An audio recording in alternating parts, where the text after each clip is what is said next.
Okay, so several selections of monthly EIA data were recently released, several of which show some really interesting trends. The first of which, the one I titled the video itself after, US jet fuel demand is nearing all-time highs. Highs set almost 18 years ago, back in the year 2000. Back in August of 2000, the US hit its all-time high of jet fuel demand, consuming over 1.8 million barrels per day. Now, in the years after this, namely right after 2001, US jet fuel demand took a decent hit. You can see from that divot it goes down there as a result of the events of 9/11. The fear of flying gripped a fair number of people, and so air travel did suffer a bit of a decline for a while. However, it began to pick back up. But with the 2008 financial collapse, as you can observe on the timeline again, it plunged downward. However, over the years since the collapse, it has gradually been climbing upward again, and has now, over this past year, been pushing at 1.8 million barrels per day. And for this previous week's weekly consumption estimate, it's actually estimated to have hit 1.85 million barrels per day.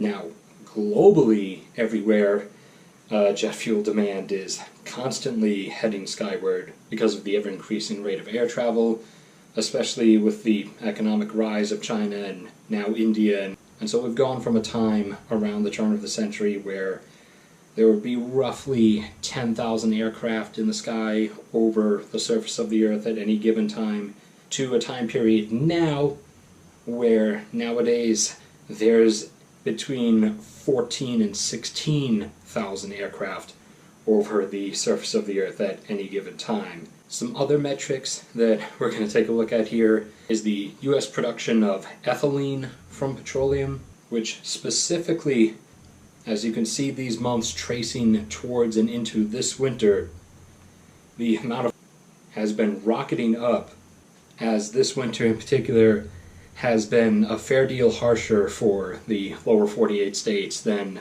a typical winter would be.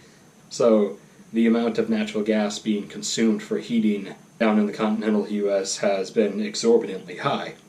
And as more natural gas is demanded by the residential sector for heating and the power generation sector to generate more power for homes that use electric heating, less is consistently available to be used to produce ethylene, as ethylene can be produced from any of the fossil hydrocarbons. Granted, petroleum and natural gas are the most common. But as demand for natural gas for heating has been shooting straight up, the amount of petroleum deferred to make ethylene from has been following the trend. And I'd heavily suspect for the January data, which will be released on the 30th of this month, I heavily suspect that this sharp uptick is going to shoot up even higher. Now, in terms of gasoline, over time you can see a trend. It kind of undulates. It rose up to a first high, and then the oil embargo period struck, and thus with a sharp rise in prices, gasoline demand dropped for a time. However, it began to creep its way back up again, and then once we hit the 2008 financial collapse, obviously, as with almost every other metric, gasoline demand dropped down as well. However, obviously, as you can see, it has been climbing its way back up again. And over the past year, has been up to averaging between 9 and 10 million barrels a day. Now, its present rise, or rather return to former numbers, hasn't been as fast because of the gradual transition we've been making over to more fuel-efficient vehicles. Even with this transition to more fuel-efficient vehicles, the US remains one of the few first world countries that still has a significantly increasing population, so the number of additional vehicles on the road every year is still continuing to increase.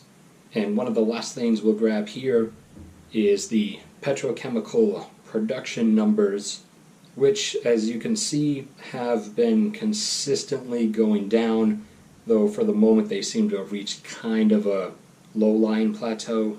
Now, the majority of this has come from primarily two things. Thing number one, continued outsourcing and either moving production of things and materials overseas, or simply buying things and materials already made overseas. And number two, being the sudden surge in U.S. natural gas production. As you likely know, a lot of the same petrochemical materials can also be made from the other two fossil hydrocarbons, natural gas and coal.